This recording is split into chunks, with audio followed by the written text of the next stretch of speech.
But as I begin in the story of the life of David this morning, I want to begin in a different place. I want to begin with a little passage out of the book of Deuteronomy. And as I begin in this passage in Deuteronomy, it's not something that you haven't heard before. You remember this passage. The children of Israel they've been wandering in the wilderness for 40 years.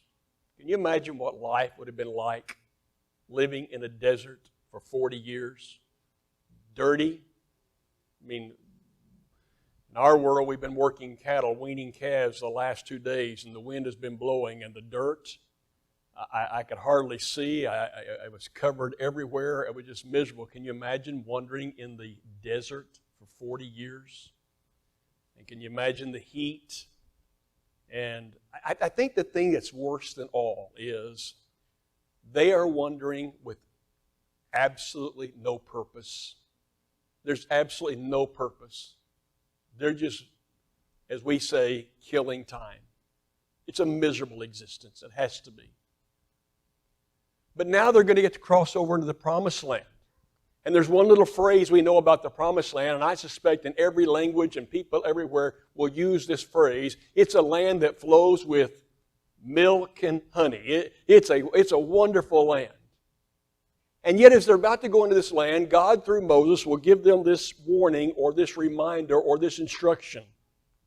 He says, when the Lord your God brings you into, Deuteronomy chapter 6, brings you into the land that He swore to your fathers, to Abraham, Isaac, and Jacob to give you, a land with large, flourishing cities you did not build, houses filled with all kinds of good things you did not provide, wells you did not dig, vineyards and olive groves you did not plant. And when you eat and are satisfied, be careful that you do not forget the Lord who brought you out of Egypt, out of the land of slavery. I wonder why. I wonder why God chooses to give this warning to the people. I have a really good friend, Susan. I have a really good friend named Jerry. He lives in Lamesa, Texas. Saw Jerry just briefly this week. I've heard Jerry say on many, many occasions that prosperity and good times have always proven to be really difficult for God's people. Prosperity and good times have always proven to be really difficult for God's people. Because they tend to get so involved in enjoying life that they forget about God and they don't pay as much attendance to this need to be dependent upon God and this need to trust God and have Him ever present. And he says only when hard times come that we tend to really turn toward God. I think Jerry is right. I think that story is told throughout the Scriptures, but especially in the book of Judges. Especially in the book of Judges. Covers that long period of time. It's a story repeated with just different characters over and over and over again. Maybe someday we'll get to the point we can study the book of Judges like we're doing the life of David, because it's rich and wonderful material. But those people are so blessed by God at times, and life is good and life is wonderful. But do you know what they do? They kind of forget about God. And they begin to do things their way. And they begin to enter into sin. And then suddenly they begin to reap what they have sown, and they are oppressed by other people, and times are so difficult and so miserable and so hard, they begin to beg God, give us some kind of deliverance. Give us some kind of help. People tend to forget in good times, and it takes bad times to remind us. Wow. I wonder if that could be happening to David. And you'd have to remember a little bit from what we did last week and last Sunday, because we talked about 1 Samuel chapters 27, 28, and 29, and the beginning of chapter 30. And we surveyed that story. Because in chapter 27, the highlights, do you remember? David is thinking to himself. He's using his own logic. Something really strange. He's been the guy who would always say, God should do this and God should do that, and God, how should I think about this? And this time he's thinking to himself and thinking, if I would go down into the land of the Philistines, and I would take my soldiers and their families down there, then Saul would stop pursuing me. And so he does. Remember, he goes to Gath, to King Achish, and he takes all his soldiers and all their families, and they go down to Achish, and David makes a covenant with him, and David says, if you will give us a place to live, then we will go out and fight your battles for you. And Achish gives them Ziklag. Now, think about that from David's perspective. David takes his 2 wives, his 600 soldiers take their families. They move into the city of Ziklag, and there are houses there. There's plenty of provisions there. It's a wonderful place to be compared to where he's been. Because where he has been for a long time now is living in that desert area. And he's been searching frantically for food for all these people. And he's been hiding in caves. And he's been running from here to there, always looking over his shoulder to see if Saul is on his way, living in constant fear. And now he moves into a city. It's all his, houses and food, and life is good. All he has to do is go out and fight. And for David, that's not a chore at all. For David, that is his natural, effortless place. Now let me tell you what I mean by that. I told a bit of the story one Sunday afternoon, but most of you weren't here. You don't know this story. But it's become one of my special stories that I use a lot of time with different groups or different individuals. Several years ago, Greg's daughter, McKenna, was teaching in Norman. She asked me if I would be a coach to her for a little while. Now, you have to understand, a coach primarily asks this question. What do you want life to look like in the future? And then they ask other questions to help you make that future come true. And so I began to do that with her. And one September, McKenna was going back to Creed. She loves Creed. To be a part of a wedding of one of her really close friends. As she was leaving Creed, she texted me. And she said, these past 3 days may have been the very best 3 days of my entire life.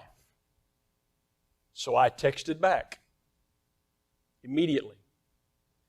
And I said, could you give me 5 reasons why you would say these past 3 days are the best 3 days of my entire life, and I want your response in 60 seconds.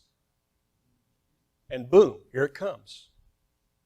Number 3 out of her 5 was, it just felt like I belonged. I was intrigued by that statement. So I said, could you explain to me in one word the feeling you have when you are in a place where you feel like you belong? And I want that answer in 30 seconds. And boom, here it came. And she said, effortless. Effortless. I was intrigued by that, and it kind of rolled around in my mind. But what made this story work even better was, in my office at Lubbock, there was a young lady exactly McKenna's age. Liz was 28 years old. Liz had gone to the University of Oklahoma, had gone through the honor program in 3-year period of time. Now, you got to understand, almost anybody could do that at Oklahoma University. I mean, it doesn't take much to get through that, okay? That is a joke. Everybody okay? But she knows Latin, and she can write and speak French. And so after she left the University of Oklahoma, she went to a little village in France, and she lived there for a year so she could learn the language better. And from there, she went to London, and she got a master's degree at King's College, and she spent 5 years there until her visa ran out, and she's back now in Lubbock temporarily. And she's working part-time in my office complex. She came to my office one day, and she said, "Would you be willing to talk to me as a coach?" I said, "Sure." She said, "I'm trying to figure out what to do with my life. I don't know the future." She said, I kind of think I'd like to go back and live in London all my life." So I finally said, "Liz, what would you think about this September going back to London and spending at least 3 weeks and just see if it's like it used to be? What would you think about that?" She said, "I could do that. I would like that." So she went. She's returned. I can hear her talking once in a while about how wonderful the trip is. So one day I came into the front of the office and I plopped down in a chair there beside her and I said, "Liz, I know the trip was wonderful. I want you to tell me the number one reason that you think this trip was so wonderful, and I want your answer in 60 seconds. She said, "No, I can't do that. There are so many reasons." I said, "No, I want the number one answer in 60 seconds. She said, "Okay."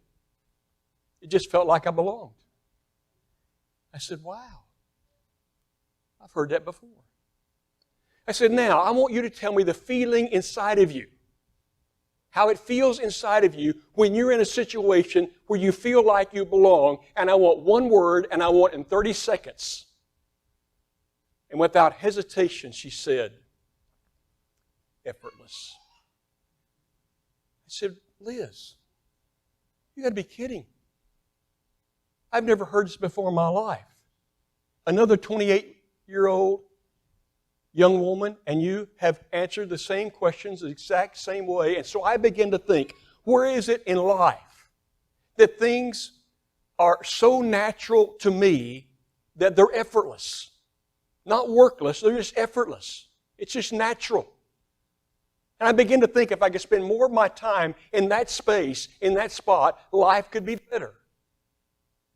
Well, I can tell you for David, what came naturally to David so that it was effortless, not workless, but it was fighting. David is a fighter. David knows how to fight. And so when Achish says, "All I want you to do is go out and fight these enemies, and you can have Ziklag," this is an easy life for David. Everything's going David's way. For a year and 4 months, the Scripture says he's in Ziklag. And the interesting thing in chapter 27, 28, and 29, while he's in Ziklag, you have no mention of God. You have no mention of God. And I wonder what David is doing. Well, he goes out and fights these enemies of the Philistines, but they're also the common enemies of the Israelites, so maybe he's rationalizing all that. Life is good. Life is really good. And there's no mention of God in that passage. But hard times come, don't they? Hard times come. I don't know how many people I have talked to just in the last 7 to 10 days about hard times. Really, really difficult times. From different directions, different reasons. And so the Philistine kings, as you remember the story, the Philistine kings say, "We're going to all get together and we're going to join all our forces and we're going to go fight Saul and the Israelites." And I wonder if David ever planned on that. Now he's being called to go fight his own people. But he's made an agreement. And so David takes his 600 men, they make their way, they gather with all the Philistine kings, and the other Philistine kings look at Achish and say, "There's no way. There's no way he's going to fight for us. Because we might get right in the midst of the heat of battle, and he will turn and fight for the Israelites, and we'll be in trouble. Send him home." And so Achish reluctantly tells David, "You've got to go back home." long, grueling march back home. Now you're in chapter 30. In chapter 30, when David and his men get back to Ziklag, do you remember what they find? The Amalekites have come, and the Amalekites have raided the city, and the Amalekites have taken all their wives and all their children. They haven't slaughtered them, they've just taken them captive. And it says that David was weeping, and the men were weeping for their great distress. And in verse 6, 1 Samuel chapter 30, it says this: the men were so distressed, they talked about stoning David, killing David. Can you imagine? Can you imagine? They want to kill David. They hold David responsible. And by the way, he is. He is. They're down there because of David. But now in verse 6, it also says this. In the old language, it says that David encouraged himself in the Lord. In a more modern speech translation, it gives a better translation. It says that David found strength in the Lord his God. First time in a year and 4 months that we've heard any mention of the Lord his God. And somehow during hard times and difficult times, when the men are talking about killing him, and wives are gone, and the children are gone, and life is so unbearably hard, he finds strength in the Lord his God. And what does that mean? What could that possibly mean? I asked Suze earlier in the week, I said, Suze, what does it mean that David found strength in the Lord his God? And she said, well, maybe he just started remembering what God had done for him. And I thought, wow, that's pretty important. That's pretty important. That when we hit these hard times, that we start remembering our past with God. And so I find my mind going like this. I wonder if David thought back all the way till he was a little boy and his father would send him out to watch the sheep. And I wonder if he thought about that time when the lion came and the other time when the bear came. And he was able to kill them, not by his strength, it was God. He publicly states that. And surely his mind goes back to the valley where he saw that fellow over 9 feet tall with armor everywhere.